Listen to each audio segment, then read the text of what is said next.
How are you all? I want us to start with the first virtual class. I hope you're fine and okay. I hope you're also safe wherever you are. Today I want us to start with the first virtual class on health and human behavior.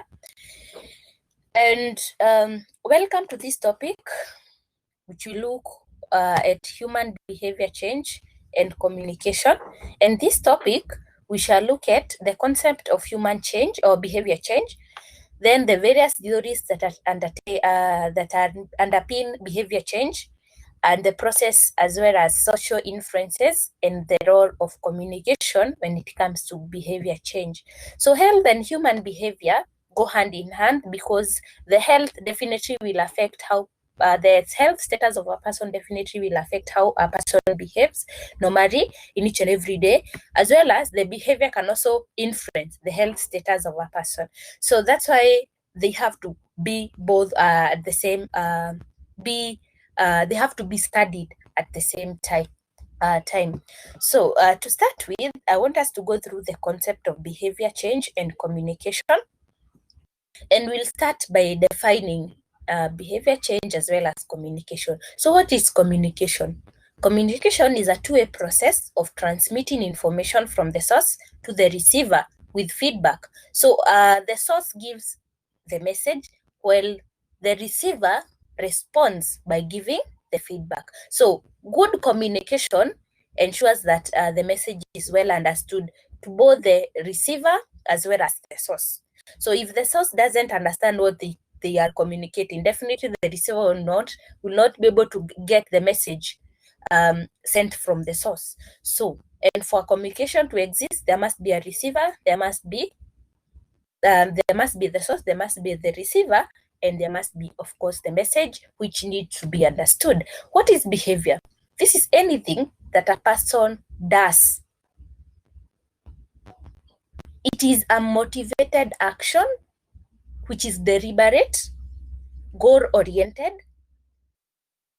and is a conscious choice which can be changed by choice.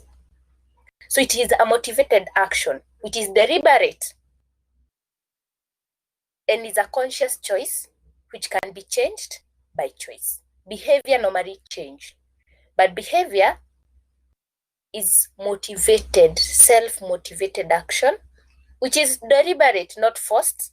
You can't have a forced behavior. It's supposed to be deliberate and is a conscious choice which can be changed by choice.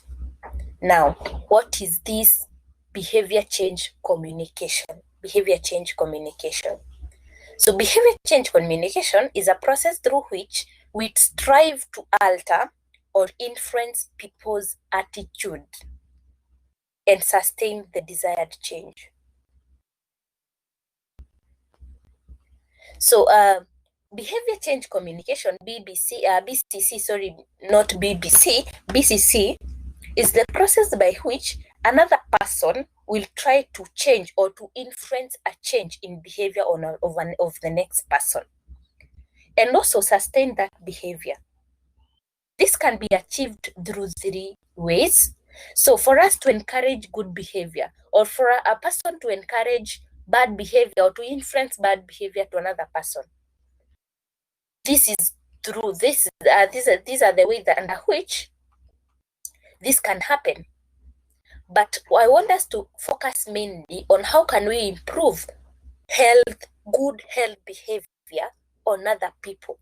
How can you improve good health behavior of a person with diabetes? How can you improve good health behavior of a person with hypertension, of a person with HIV and AIDS? So how can we do that, or how do we normally do that? Number one is develop the skills and capabilities of communities to promote and manage their own health and development. You need to develop the skills through which a person can be able to control their sugars.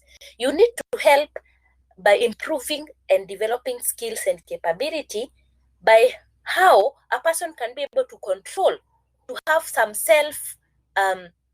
self-care behavior or self-care activities For them to adapt those self-care activities, you need to develop those skills and capabilities for that person to have that good self-care capabilities of self-care behavior in order for them to be able to control their behavior towards a certain goal.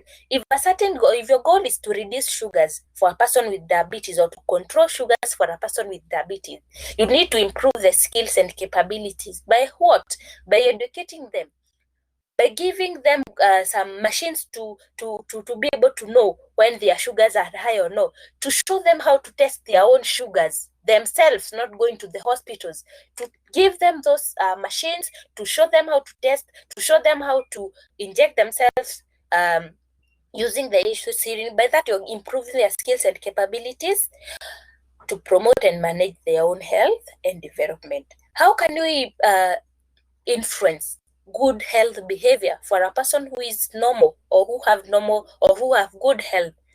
By encouraging them or educating them on how to have good personal hygiene.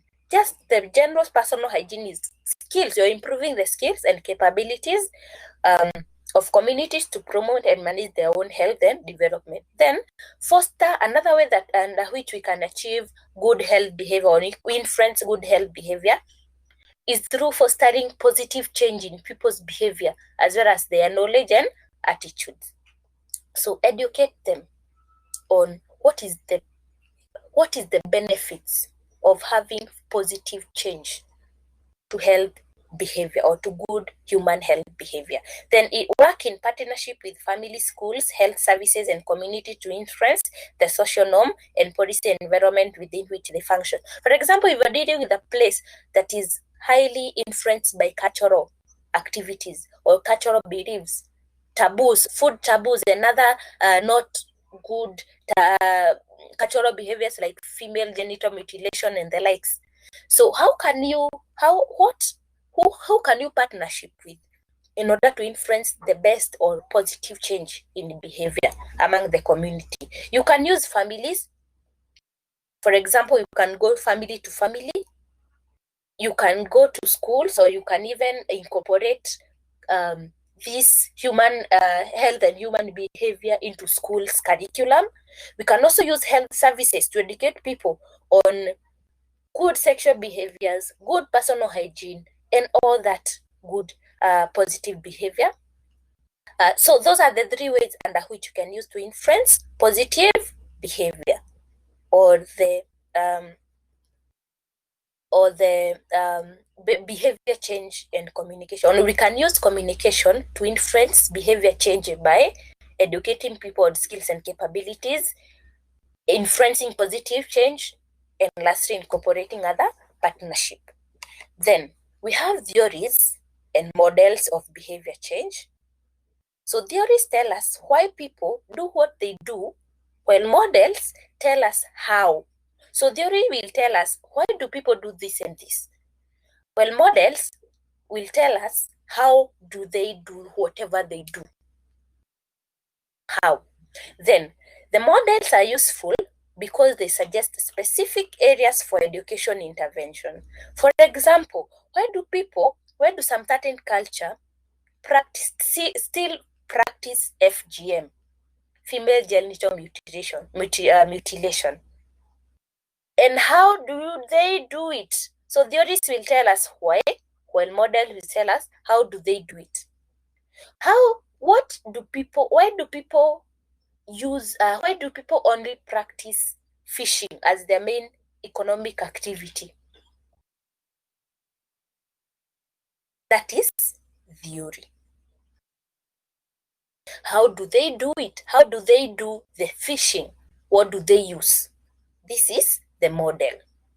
So the design of programs to reach communities requires an understanding of how these communities work. So you will have to know the model under which the community works for you to be able to come up with interventions and programs. For example, for you to be able to come up with good farming practices in a place, you have to know how do they do their farming practices, how do they do their farming in their place. So before you come up with the intervention, you need to know the model under which the communities work. You have to understand how those communities work, their barriers, and enable them to change, and what influence their behaviors in general. So you have to know the community, and also what are the challenges they're facing for you to be able to come up with a solution. So we have three theories under which normally explain behavior in a certain community, or behavior change in a person or in a certain community. We have stage theories, we have sociocognitive behavior theories, and we have health belief model. We'll start with the stage theories. These are theories that behavior change occurs in stage or steps, and that movement through these stages is neither unitary or linear, but rather cyclical. It's something that happens in a cycle. These changes will happen in a cycle. It will not happen in like a straight line. It doesn't have a start and an end.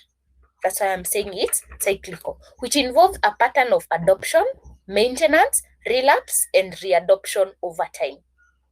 Behavior change, you'll adapt a change, then you'll try to maintain that change. For example, when you go to towns and you're from the rural areas, there is a certain way that people in towns do dress. For example, dressing code, as well as also lifestyle changes. Let's use the dressing code. So if you want to change, or this theory will tell us, you'll adapt fast. You'll adapt fast to the change, or you adapt to the dressing code of the urban areas. Then you will try to maintain that dressing code. You'll not go back to your rural way of dressing first. You try to maintain that dressing code, and in one or another, you may find yourself going back to your rural way of dressing, and then readapt, then go back to the normal way. So this is adoption, maintenance, relapse, and readoption over time. This involves 5 distinct stages through which people move in a cyclical or a spiral manner. So the first one is pre-contemplation, where the individual has no intent on the part of the individuals to change his or her behavior in the foreseen future. For example, when you're from rural areas and you come to the urban areas, first of all, you have a culture shock where you might find how they dress, they're not dressing well, and you don't think one day you might change and dress the way they are. Then we have another stage, contemplation, where people are aware that a problem exists and are seriously considering taking some action to address the problem. So, for example, that first stage we have said is pre-contemplation. You might find yourself not liking the way they are living or the way they are dressing. That is the first stage. Then the next stage, you might find, hey, nowadays you're finding yourself liking the way they are dressing or some types of dressing code. So by that, you're feeling like you want to change. You have not changed yet, but you're contemplating on changing. Then preparation is the third stage. Involve both intention to change and some behavior, usually minor and often meeting with limited success. So in preparation, you have stopped liking now, or you have passed through the stage of liking. Now you're trying to change some. You might not wear trousers if you're not wearing, but you might start by wearing short dresses if you are wearing very long dresses. So you're staging, or you're preparing to change. So you involve both intention to change and some behaviors, usually minor, normally start to change. Then we have the action stage, where individuals actually modify their behavior. Now you will start to wear all the dresses. When they come to the very short one above the knee, you will start to have some makeups on you. You'll have to start to change now. You will have completely changed to their way of living or to their way of dressing. Then the third or the last stage is maintenance, where people work to prevent relapse. You will try as much as possible not to wear, we normally call them in quotes, like a mshamba person. So you'll try and prevent relapse to your shamba way and consolidate the gains attained in the action stage. The stabilization of behavior change and the avoidance of relapse are characteristics of the maintenance stage. So in the maintenance stage, you're trying as much as possible not to relapse to your usual behavior. So further work undertaken and reported by those are, let me just summarize, those are the stages through stage theories. So stage theories have 3 stages. You pre-contemplate first, then you contemplate, then you start to prepare, then you have the actual action, and then you try to maintain that action. So further work undertaken and reported by Prochaska et al. In 1992 suggest that behavior change can only take place in the context of an enabling and supportive environment. If you move from the rural areas to the urban areas with your parents, definitely there's some parents that do not support your change of behavior, and that might affect whether you will change your behavior or not. So we have, if there is a supporting environment or enabling environment, then that will happen. This supportive environment is made up of the following.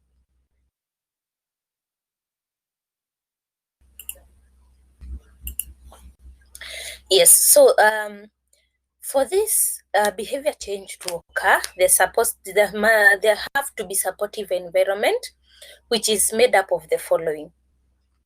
So the first one is social features, where nature of person's relationship, expectations of class, positions, age, gender, access to knowledge, information will also affect how do people relate in the society that you're in. The expectations of class definitely will also affect whether your behavior will change or not. When it comes to legal features, laws determining what people can do and activities to encourage observance of those laws. So if there are laws in a place, even if someone wants to maybe change into a behavior of smoking cigarettes and using cocaine and other drugs, this may also affect whether they will change or not, the legal features.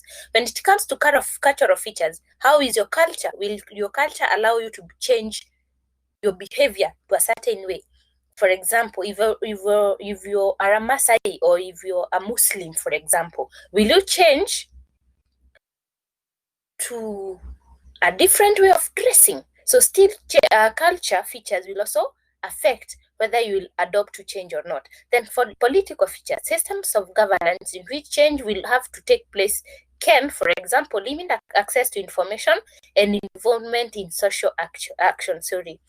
So still political features will, due to policies made by politicians and politicians' influence, can also change the way people behave. For example, during elections, people change their behavior, the way they talk, the way they behave, the way they demonstrate, because the political influence will also affect how they will change or not, or whether they will change and how they will change their behavior. Then we have ethical and spiritual features. Now comes Christianity here. Will your Christianity background allow you to change to a certain behavior? Will it allow you to change to taking alcohol and other drugs if in case it doesn't allow? Will it change? Or for example, people who normally wear turbans like a Corino, will the religion or the religious features or spiritual features encourage that? So still this will also affect whether people will change or not.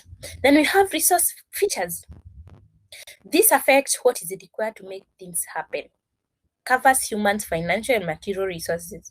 Do you have the resources to enable change or not? Then we have cultural features, political features. I think we've already said that. Then we have ethical and spiritual features, and also we have resource features that are repeating themselves. So these features will be there to either create a supportive environment or a not supportive environment, or a discouraging environment, or a hostile environment for behavior change. Yes. So that's stage theory. Then we have sociocognitive theory. In sociocognitive theory, it explains human behavior in terms of dynamic and reciprocal model in which behavior, personal factors, and environmental influence interact. So in sociocognitive theory, behavior, personal factors, and environmental influences will interact. Those three must be there: behavior, personal factors, and environmental influences. So the model believes that behavior is determined by expectations and incentives or the perceived value of an outcome. So in this theory, it normally, or this model, it believes that behavior is determined by what do people expect from you, or what do you expect when you change the behavior. What effects do you get when you change the behavior or when you change your behavior? What are these perceived outcomes? And what is the value of that outcome if in case I changed my behavior? If I stop taking alcohol, what do I perceive to gain? So these are the expectations and incentives or the perceived value of an outcome. So you'll change behavior because you're expecting a positive thing. You'll change to Christianity because you are expecting an outcome that will favor you. You'll change to Muslim. You'll change to this pattern of lifestyle. You change to this way of dressing because you're perceiving that there is a positive outcome through your change of behavior. E.g., people change behavior because they can see some benefits such as improved health status or for approval of others. So you can change behavior because you want to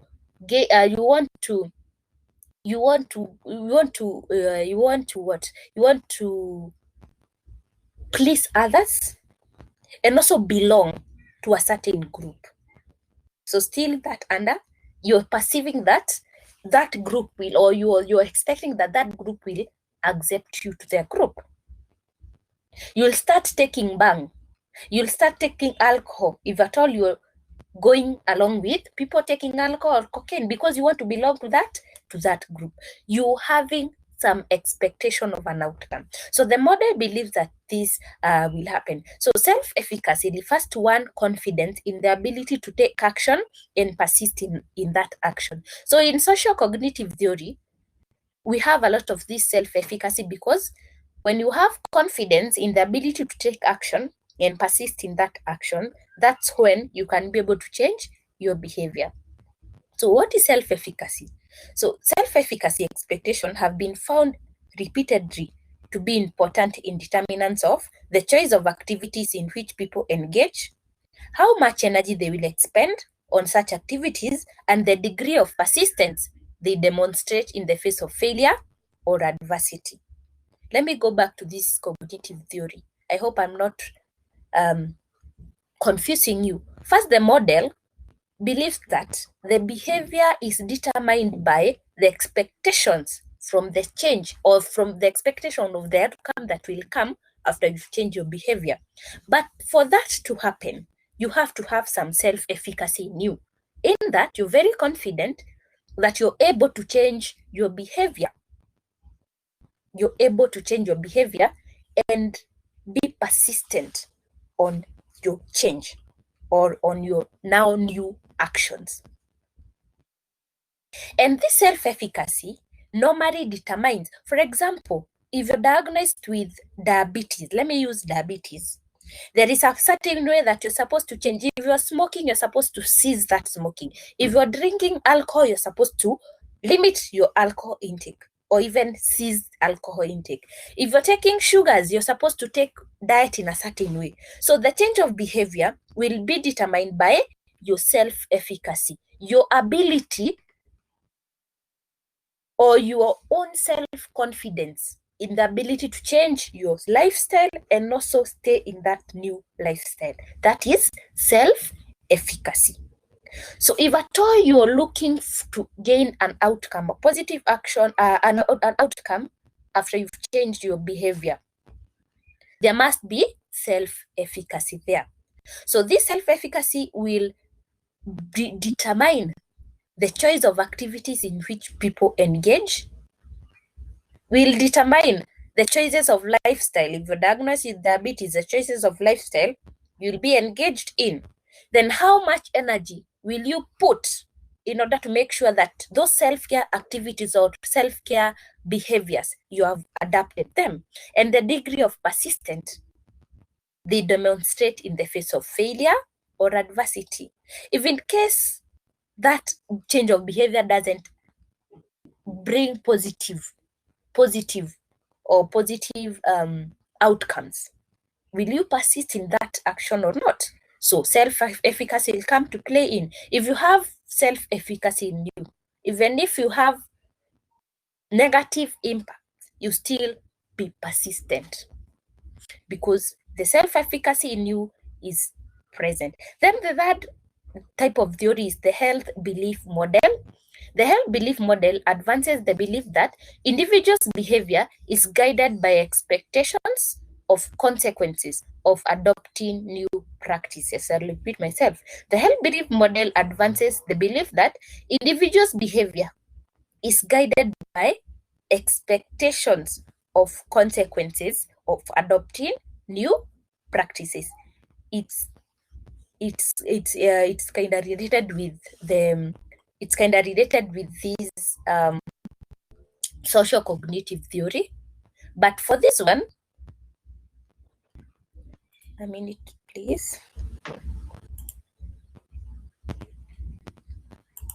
So in health belief model, as the word states, the health belief, it normally advances. That's why I'm saying it's related to the previous one. It normally advances the belief that individuals' behavior is guided by your behavior is guided by expectations of consequences of adopting new practices.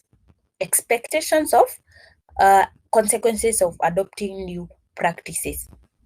So it has the following four concepts. Susceptibility. Does the person feel that they are at risk of getting a specific disease? So if you're susceptible, you feel that you're susceptible to getting malaria, if you feel that you're susceptible to getting diabetes, you'll be able to change your lifestyle. For example, if you talk to a person and show them literally that they are very susceptible to getting diabetes, normally people don't think that they can get any disease. But if you show them that you're very susceptible to getting coronavirus, definitely they will start to practice personal hygiene. They will start to practice washing of hands, using of mask, because they are expecting if you don't change, you might have negative consequences. There is expectation. Your behavior change will be guided by the expectations that there will be consequences of getting coronavirus if you don't adopt new practices. But if you adopt, you're preventing yourself from getting the disease, the coronavirus. Then number two, severity. Does one perceive that getting the disease has negative consequences? If you show that people literally, nowadays people, okay, till now, people don't think that this coronavirus is a serious disease. There is no anyone from the village that have died from the disease. So that the disease is not that serious. So, but when you show them that or when they have the awareness that the disease is very severe or it's very risky, when you get it, you can die or you can pass to your small child or to the vulnerable people in the community, then that will guide the expectations of consequences of adopting, or will be they will guide the behavior change, because they're expecting that if I don't do or if I don't practice this change of behavior, I might get this coronavirus. And this coronavirus is very serious. It can also kill someone. Then benefits minus costs. What are the positive or negative effects of adopting a new practice? What are the benefits of using a mask? What are the benefits of washing your hands? What are the benefits of living a healthy lifestyle? So these benefits minus costs, if they are more, then they will be, or they will guide the change of behavior. Then, health motive. Does the individual have concern about the consequences of contracting the disease? Do they have the concern? Are they aware of the consequences of getting diabetes, of the consequences of getting HIV and AIDS? Are they really aware? If they are aware, that will guide their change of behavior. I am. So these concepts, the susceptibility, severity, benefits minus cost, and health motive, will guide the behavior change because they do expect there are some consequences of adopting the new practices. So I think that will be the end of today's lecture. So go through the notes. I've also given more notes. This is a summary of what I've given. So read more on the notes that I've given you on topic 1 for you to get more notes on the same. This is a summary of all that I have submitted on the notes. So all the best. Let's next week start with behavior change process.